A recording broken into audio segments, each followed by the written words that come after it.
Hell hello नमस्ते, स्वागत छ फेरि पनि नेपाली लाइभको छोटो अनि मिठो ब्लगमा। आज चाहिँ स्पेसली ड्रेस कोट अनि प्यान्ट, यतापट्टि ढाका टोपी अनि हाम्रो श्रीमतीजी पनि यतापट्टि रेडी छन् साडी चोलोमा।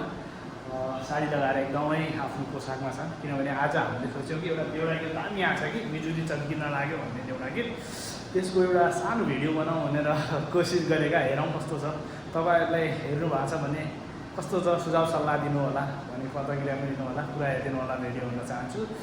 तपाईँहरू भन्नुहोस् हामी दुईवटा कस्तो देखिन्छ, छोरी ठिक छ होइन? यस्तै गेटअपहरू हानेर चाहिँ बजार घुम्न मन छ होइन, तर के गर्नु यस्तो परदेशमा टाइम छैन हामीसँग है। अब टाइमको अभावले गर्दा चाहिँ म बाहिरतिर जान सक्दिनँ, किनभने काम हुन्छ मेरो 24 घन्टा यसो काम गर्नुपर्छ होइन। त्यसैले त्यो हुनाले चाहिँ म खासै जान सक्दिनँ बाहिर। अब सन्डे मन्डे यसो टाइम मिलाएर चाहिँ हो, अनि हेरौँ। अनि त्यसमा चाहिँ अर्को आज चस्मा लगाउँ नि त। अब यो कसरी खोल्ने हो, त्यही हो यार, यस्तो हो ढाका टोपी यस्तो छ। अनि अहिले चाहिँ कस्तो देखेको छु, अनि अलिकति केही बोल्न सक्छ। अनि सुस्मिताजी तिम्रो कुरा यसमा दामी त देखाएको छ नि होइन, ब्युटिफुल हो, खाइ यसो हेर्नु पर्ला जस्तो छ जोडी।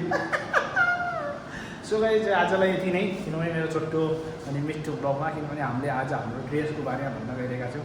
त्यही भएर अब त्यो देउडा गीत हामीले त्यसमै गरिरहेको छौँ। ट्याक्कै हुन्छ यही तपाईँहरूले हेरेर साथ दिनुपर्ने हुन्छ। प्रायः हेरिरहेको छ हामीले योवाला, हेरिदिनु होला, माया गरिदिनु होला है। अनि तपाईँहरूको लागि भिडियो म ल्याउने छु, कोसिस गर्नेछु, राम्रो भिडियो बनाउने कोसिस गर्नेछु, किनभने म चाहिँ अब बाहिरतिर गएर पनि बनाउने कोसिस गर्छु। अब यता बाहिर जानुको लागि चाहिँ अलिकति टाइम हुनु पऱ्यो, 2-3 घन्टा 4 घन्टा होइन, दिनमा त नगए नि टाइममा एकचोटि चाहिँ जानेछु भन्दै। जय नेपाल। मेरो पोसाक कस्तो छ तपाईँहरूलाई लाइक सेयर कमेन्ट गर्न नभुल्नु होला। बाई, गुड नाइट नभनौँ अहिले चाहिँ कति बनाउला त है। अझै फेरि अर्को भिडियो ल्याउने छु, त्यसै गानामा भन्न चाहन्छु र तपाईँहरूको माया ममता चाहिँ बबाल होस् त है। बाई, मिलौँला अर्कोचोटि।